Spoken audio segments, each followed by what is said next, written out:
Hello students, आज हम कुछ डिफरेंशिएशंस करेंगे जो यूनिट 1 में है हमारे में। और ये हमारा वीडियो का पार्ट 3 है। तो जो देखेंगे वो देखेंगे एंटरप्रेन्योर का और एंटरप्रेन्योरशिप का। हो सकता है इसमें से दो डिफरेंसेस या तीन डिफरेंसेस आ जाएं आपके लॉन्ग में, या हो सकता है ये डिफरेंसेस शॉर्ट में भी आ जाएं। तो दिस इज इम्पोर्टेंट पोर्शन, ठीक है। तो अब हम देखेंगे कि जैसे सबसे पहले ना हम समझते हैं एंटरप्रेन्योर को, और फिर ना एंटरप्रेन्योरशिप के बीच के फर्क को देखेंगे। तो जो हमारा एंटरप्रेन्योर होता है, जैसे हमने फर्स्ट वीडियो में बताया था कि एक व्यक्ति होता है जो एक बिजनेस शुरू करता है। वो नए अपॉर्चुनिटीज आइडेंटिफाई करता है और उन्हें इम्प्लीमेंट करता है। उसकी जो की क्वालिटीज होती हैं, हमने देखा था कि वो रिस्क टेकिंग होती हैं। कि जैसे एंटरप्रेन्योर रिस्क उठाता है। इसमें एग्जाम्पल भी लिख सकते हो कि जैसे फ्लिपकार्ट के फाउंडर ने ई कॉमर्स मार्केट में रिस्क उठाया था, या फिर हम किसी भी उसका नाम ले सकते हैं कि उसने रिस्क उठाया था, ठीक है। क्योंकि अगर डिफरेंस आता है तो हम सिर्फ ये पॉइंट्स लिख कर नहीं आएंगे, इनको हमें एक्सप्लेन भी करना है। ओके। नेक्स्ट इज हम क्वालिटीज में लिख सकते हैं कि जैसे इनोवेशन है, तो जो नए आइडियाज और सॉल्यूशन क्रिएट करता है। मतलब इसमें फिर से वही दो तीन चार एग्जांपल्स हैं, उनको लर्न कर लीजिए। जैसे इलॉन मस्क का ले लीजिए कि इलॉन मस्क ने ना इलेक्ट्रिक व्हीकल्स का कॉन्सेप्ट पॉपुलर बनाया था। नेक्स्ट इज ये विजनरी होते हैं, ठीक है। विजनरी का मतलब ये लॉन्ग टर्म का विजन होता है इनका, और उस पे वर्क करते हैं। जैसे फिर से मुकेश अंबानी का एग्जांपल ले लेते हैं हम, जियो का। कि फ्यूचर को डिजिटलाइज करना था उनको, या फिर बोलें कि जो फ्यूचर रेडी डिजिटल कंपनी बनाया उन्होंने, ठीक है। अब हम एंटरप्रेन्योरशिप देखते हैं। एंटरप्रेन्योरशिप एक प्रोसेस है जिसमें एक बिजनेस आइडिया को प्लान करके इम्प्लीमेंट किया जाता है। यानी कि एंटरप्रेन्योर एक पर्सन होता है और एंटरप्रेन्योरशिप एक प्रोसेस होती है, ठीक है। और एक जो पर्सन होता है वो एक प्रोसेस को ड्राइव करता है, ठीक है। जैसे हमने लिखा है यहाँ पे, इंडिविजुअल ड्राइव्स प्रोसेस। तो एंटरप्रेन्योर नहीं होगा तो एंटरप्रेन्योरशिप नहीं होगी, क्योंकि वो एक प्रोसेस है जिसमें एक बिजनेस आइडिया को प्लान करके जो एंटरप्रेन्योर है वो इम्प्लीमेंट करता है और बिजनेस खड़ा करता है। तो इसमें हम देखेंगे कि जो इसके मेन चीजें हैं वो हैं, अपॉर्चुनिटी को आइडेंटिफाई करते हैं ये लोग, और ये रिसोर्सेज को ऑर्गेनाइज करते हैं। जैसे रिसोर्सेज क्या है हमारी, लैंड, लेबर, कैपिटल, टेक्नोलॉजी भी हम लिख सकते हैं इसमें, ठीक है। नेक्स्ट इज रिस्क को मैनेज करना, और ये लोग ना वैल्यू क्रिएट करते हैं, ठीक है। इसमें एग्जांपल ले सकते हो, जैसे माय लाइक वही मेरे फेवरेट एग्जांपल्स में से एक, कि ओयो रूम्स का जो स्टार्टअप है वो एक ग्लोबल कंपनी बन गया है, ठीक है।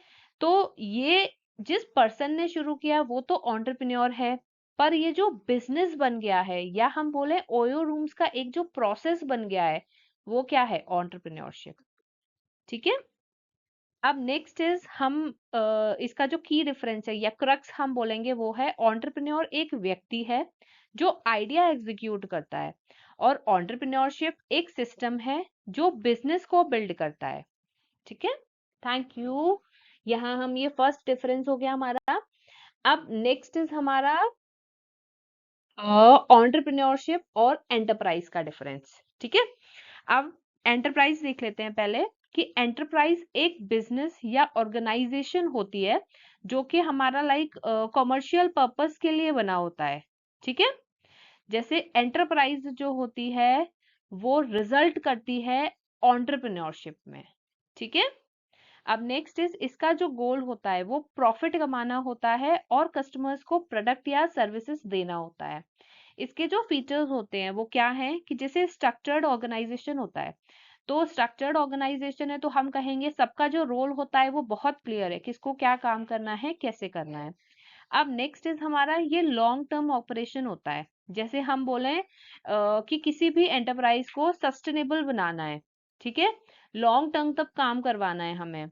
अब नेक्स्ट हम देखते हैं कि ये ना लीगल एंटिटी, लाइक एंटरप्राइज जो होती है वो हमारी रजिस्टर्ड होती है।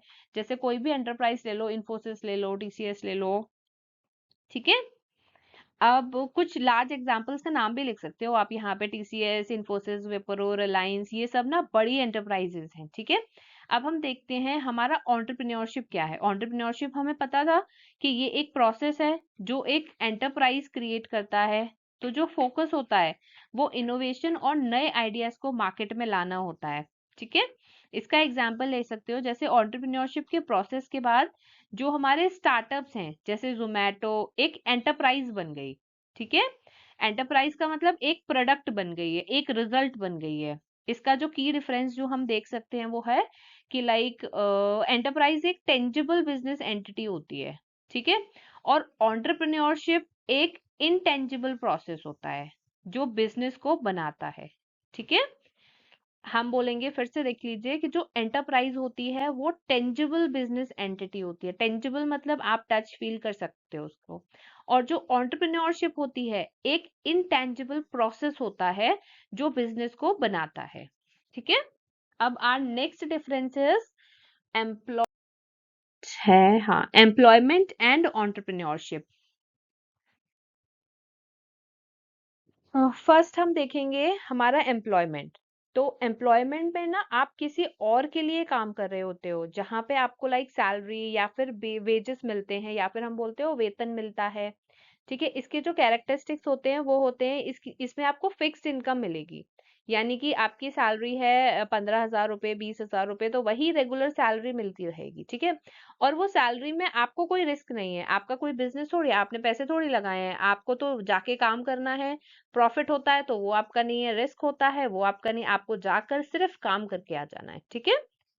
अब नेक्स्ट इज हमारा बोलेंगे कि इसमें ना बहुत ही लिमिटेड रिस्क होती है। जैसे एम्प्लॉयर सब रिस्क उठाता है और एम्प्लॉय सिर्फ अपना काम करता है। अब यहाँ पे आपके पास डिफाइंड रोल्स होते हैं। जैसे हर एम्प्लॉय का एक फिक्स्ड रोल होता है, काम होता है। जैसे अकाउंटेंट अपना काम करता है अकाउंट्स मैनेज करने का, टीचर अपना काम करता है टीच करने का। लाइक आपको किसी मेजर थिंग से इम्पेक्ट नहीं पड़ता है, बिकॉज आप सिर्फ एक कर्मचारी हो वहां पे। फॉर एग्जाम्पल आप किसी का भी बड़ी कंपनी का या कैसी भी उसका कंपनी का नाम लिख सकते हो, या फिर ये लिख दो, बैंक लिख दो, मल्टीनेशनल लिख दो। ठीक है। कोई कंपनी लाइक इन्फोसिस, गूगल, कुछ भी लिख सकते हो। ठीक है। कि उसमें कोई काम कर रहा है, ही इज एम्प्लॉयड। अब नेक्स्ट आ जाता है हमारा एंटरप्रेन्योरशिप।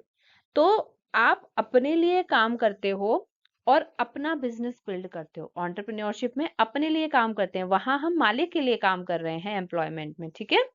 अब यहाँ पे हमारी जो इनकम होती है वो वेरिएबल होती है। क्यों? क्योंकि प्रॉफिट भी हो सकता है, लॉस भी होता है, दोनों का रिस्क होता है यहाँ पे। ठीक है। अब नेक्स्ट इज यहाँ पे हाई रिस्क होता है। जैसे बिजनेस फेल हो सकता है, पर अगर ग्रोथ की पॉसिबिलिटी भी ज्यादा हो सकती है। हम ये शुरू में थोड़ी बोल देते हैं ये फेल ही होगा या ग्रो ही होगा। मतलब रिस्क होता है, 50-50 है हमारा। नेक्स्ट हम देखते हैं ये सेल्फ ड्रिवन होता है, यानी कि जो एंटरप्रेन्योर्स होते हैं अपने डिसीजंस खुद लेते हैं और अपने लिए काम करते हैं। ठीक है। जैसे एग्जाम्पल ले लो यहाँ पे, ओला के फाउंडर ने ना अपना जो स्टार्टअप था उस पे फोकस किया। और मतलब उसने ना किसी कंपनी के लिए काम नहीं किया, उसने अपनी कंपनी खुद बनाई। इसमें जो की डिफरेंस आप देखोगे या फिर आप देखोगे क्रक्स क्या है इसका, कि जो एम्प्लॉय है वो स्टेबल इनकम के लिए काम करता है, पर जो एंटरप्रेन्योर है वो अपने आइडिया और ग्रोथ के लिए काम करता है और रिस्क लेता है। ठीक है।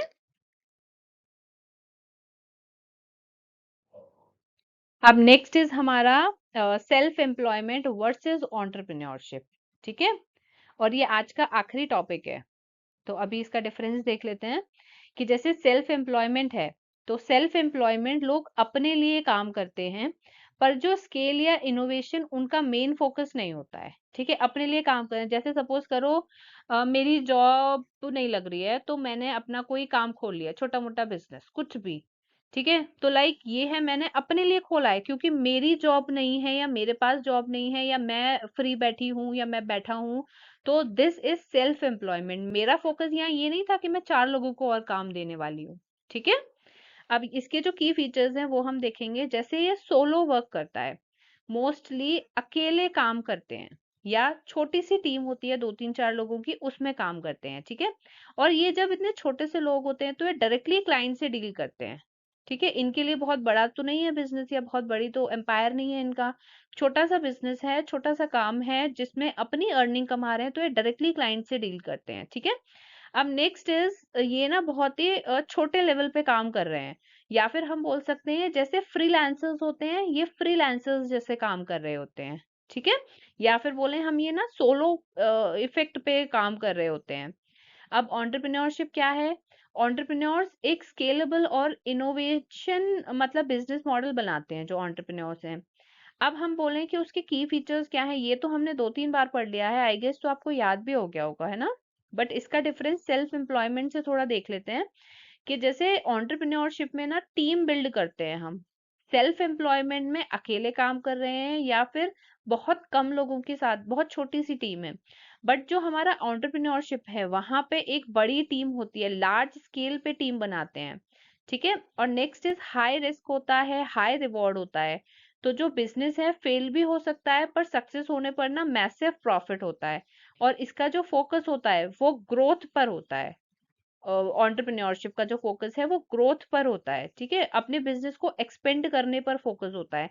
बट सेल्फ एम्प्लॉयमेंट का बिजनेस मेन एम होता है कि सिर्फ हमारा गुजारा भत्ता चल जाए, हम फ्री हैं तो अपना कुछ कर लेते हैं। इसका जो की डिफरेंस हम देख सकते हैं वो है कि जो सेल्फ एम्प्लॉयड लोग होते हैं ना अपने लिए काम करते हैं, पर जो एंटरप्रेन्योरशिप इनोवेशन और स्केलेबिलिटी पे ना ज्यादा फोकस करता है। That's all for today. Thank you.